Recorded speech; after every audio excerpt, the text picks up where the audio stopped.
బక్రీద్ పర్వదినాన్ని పురస్కరించుకొని భద్రాచలం పట్టణంలోని ఏఎంసీ కాలనీ ఈద్గాలో వేలాది మంది ముస్లిం సోదరులు శనివారం ప్రత్యేక ప్రార్థనలు చేశారు. ఈ సందర్భంగా మత పెద్దలు మాట్లాడుతూ సహనం, త్యాగానికి ప్రతీకగా నిలిచేది బక్రీద్ పండుగ అని వ్యాఖ్యానించారు. భారతదేశ ప్రజలందరూ సుఖశాంతులతో వర్ధిల్లాలని, మత సామరస్యాన్ని కలిగి ఉండాలని ఈ సందర్భంగా ప్రార్థనలు చేసినట్టు తెలిపారు. పహల్గాం ఘటన నిరసిస్తూ భద్రాచలంలో ముస్లిం సోదరులు ప్రదర్శించిన ఐక్యతను గుర్తు చేశారు. భారతదేశం లౌకిక దేశమని పేర్కొన్నారు. ఈ కార్యక్రమంలో అబ్దుల్లా, షఫీ, అజీం, సలీం, అక్బర్, సర్ఫరాజ్, అలీం ఖాన్, అలీ పాషా, మస్తాన్, నవాబ్, అక్బర్, రహీం, ముజామిల్, సలీం, కరీముల్లా పాషా, అసాద్ తదితరులు పాల్గొన్నారు. అల్లాహు అక్బర్, అల్లాహు అక్బర్.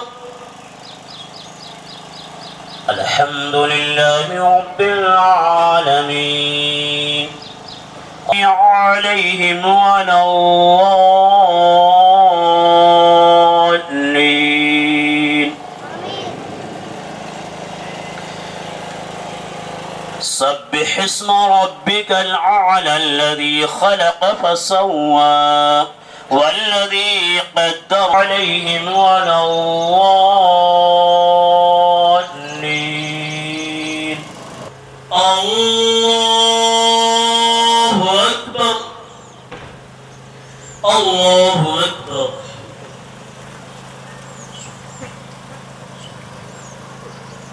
الله أكبر، لا إله إلا الله، والله أكبر، الله أكبر لله الحمد. الله أكبر، الله أكبر، لا إله إلا الله، والله أكبر، الله أكبر لله الحمد. الله أكبر، الله أكبر، لا إله إلا الله، والله أكبر، الله أكبر لله الحمد. الله أكبر، الله أكبر لله الحمد. أما بعد، فيا معشر الإخوان، توبوا إلى الله واستغفروه من كل عصيان. الله أكبر، الله أكبر، لا إله إلا الله، والله أكبر، الله أكبر لله الحمد. وبادروا في أداء ما وجب عليكم في هذا اليوم من صلاة العيد ثم تضحية الحيوان، وهي واجبة على كل مسلم مكلف مالك النساب، من الشاة والإبل والبقر الذي مضى عليه الحولان، ولا تجزي العجفاء ولا الأرجاء وغيرهما مما فيها عيب أو نقصان. अल्लाह अकबर। या अल्लाह तेरे सामने ही राहुल आलमीन हम सब झुकने वाला बना। या अल्लाह तू अपने सामने हम सबको झुकने वाला बना। या अल्लाह तू बहुत बहुत माफ करने वाला है। या अल्लाह हम सब के गुनाह को माफ फरमा दीजिए मौला। या अल्लाह तेरी शान गफूर और रहीम है, तू माफ फरमा दीजिए। और ईदगाह में मस्जिद वाले से भी मुसलमान भाई से भी ईद की नमाज़ पढ़ रहे पढ़े बस्सा या कुर्बानी दे लगे बकरियाँ काट को कुर्बानी दे गए बस्सा। और ये सब जने मिल को एक ईदगाह में नमाज़ पढ़ते हैं, साल पे 2 दफ़ा नमाज़ पढ़ते हैं ईदगाह में। इसको हमें ईदगाह में पढ़ते हैं, इसको ये कुर्बानी दे रहे हैं। कुर्बानी दे को 3 हिस्से करते हैं। 3 हिस्से में दोस्तों को एक हिस्सा, बाहर वालों का एक हिस्सा, घर वालों का एक हिस्सा, और को खुशी से घर में ईद की नमाज़ पढ़ने खुशी से रहते हैं। आज हमें ईद की नमाज़ पढ़ने में पुलिस डिपार्टमेंट को हमारे मुसलमान भाई तरफ से ईद मुबारक, पुलिस मीडिया वालों को हर मुसलमान तरफ से ईद मुबारक, पेपर विलेकरों को हमारे मुसलमान तरफ से ईद मुबारक, పంచాయతీ పట్టణ ముస్లిం సోదరులందరి తరపు నుంచి భద్రాచలం పట్టణ ముస్లిమేతరులు అందరికీ కూడా బక్రీద్ ఈద్ శుభాకాంక్షలు. బక్రీద్ ఈదుజ్జహా నమాజ్ పండుగ ఈరోజు. ముఖ్యంగా ఈ పండుగ ఉద్దేశం ఏమిటంటే ఇబ్రాహీం అలైహిస్సలాం గారు తన ఏకైక కుమారుడికి అల్లా పేరు మీద కుర్బానీ ఇవ్వడానికి, బలి ఇవ్వడానికి సిద్ధం అవ్వడం, వారు ఆ విధంగా అల్లాహ్ తాలా ఆయన ఏకైక కుమారుడిని రక్షించి ఆ రోజు నుంచి ఒక పొటేలు కుర్బానీ ఇవ్వమని చెప్పి ముస్లిం అందరిపైన అల్లాహ్ తాలా ఆజ్ఞ వేశాడు. కాబట్టి ఇది ముఖ్యంగా ఈ బక్రీద్ నమాజ్, బక్రీద్ పండుగ ముఖ్యంగా ఏంటంటే దేవుడు చెప్పిన మాటకి, దేవుడిచ్చిన ఆజ్ఞలకి తన ప్రాణానికి కూడా పణంగా పెట్టి దేవుని మాట వినాలి. మన భారతదేశంలో దరిదాపు 20 కోట్ల మంది ముస్లింలు ఉన్నారు.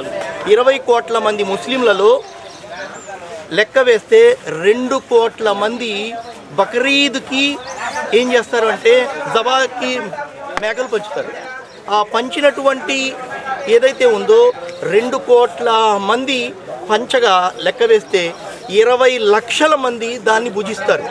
20 లక్షల మంది భుజిస్తే దరిదాపు ఈ మేకలు కానీ ఇవన్నీ ఎక్కడి నుంచి వస్తాయంటే గ్రామీణ ప్రాంతాల నుండి వస్తాయి. దరిదాపు 10 లక్షల మందికి వాళ్ళకి బ్రతకడానికి బ్రతుకు తెరువు ఏర్పాటు జరుగుతుంది. అలా ఓవరాల్గా ఇండియా కాకుండా ప్రపంచ దేశాలు మొత్తం చూసినట్లయితే కొన్ని వేల కోట్ల మంది భోజనం చేస్తారు. త్యాగానికి ప్రతీకగా ఈ ఈదుల్ అజహా బక్రీద్ పండుగను మనం జరుపుకుంటాం. దీని యొక్క ఈ త్యాగం యొక్క ఉద్దేశం ఏమిటంటే సృష్టికర్త అయినటువంటి అల్లా మానవుడికి ప్రసాదించినటువంటి అన్ని రకాలైనటువంటి సామాగ్రి మరియు అన్ని రకాలైనటువంటి అనుగ్రహాల్లో నుండి తను అల్లా పేరుట ఇచ్చేటువంటి త్యాగమే ఈ అసలైనటువంటి ఉద్దేశం అన్నమాట.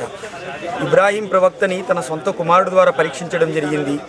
ఇక మానవుడు తన జీవితంలో అల్లా ఇచ్చినటువంటి అన్ని అనుగ్రహ ప్రసాదాలను కూడా అల్లా మార్గంలో త్యాగం చేయాల్సినటువంటి ఉద్దేశాన్ని ఈ బక్రీద్ పండుగ మనందరికీ తెలియజేస్తుంది.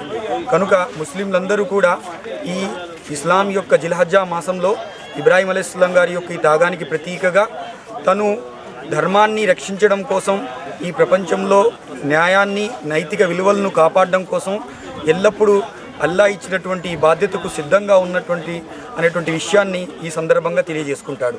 ఈరోజు ముస్లింల పవిత్రమైన బక్రీద్ పండుగ సందర్భంగా భద్రాచలం పట్టణంలోని ముస్లిం సోదరులందరూ కూడా మరి భద్రాచలం పట్టణంలోని ఏఎంసీ కాలనీ దగ్గర ఉన్న ఈద్గాలో మరి పొద్దున్నే 7:30 నుంచి ప్రార్థన చేయడం జరిగింది. మీ అందరికీ తెలుసు, ఇంతకుముందు చాలామంది పెద్దలు మాట్లాడారు. ఈ బక్రీద్ పండుగ అనేది మరి కొంతమంది కొన్ని అపోహలు ఉన్నాయి, కానీ ఏదో మేకలు కోస్తారు, గొడ్లు కోస్తారు అనేది ఇది అట్లా కాదు. దయచేసి మీరు ఒకసారి అర్థం చేసుకోవాలి. సంవత్సరానికి ఒక్కసారి మేమందరం చేసుకునే పండుగ ఏంటంటే మరి కుర్బానీ అనేది ఎందుకు ఇస్తారనేది చాలామంది చెప్పారు. మరి ఇబ్రాహీం సలాం గారికి మరి దాదాపుగా వృద్ధ వయసులో 80 సంవత్సరాల్లో పుట్టగా ఒక కొడుకు పుడతాడు.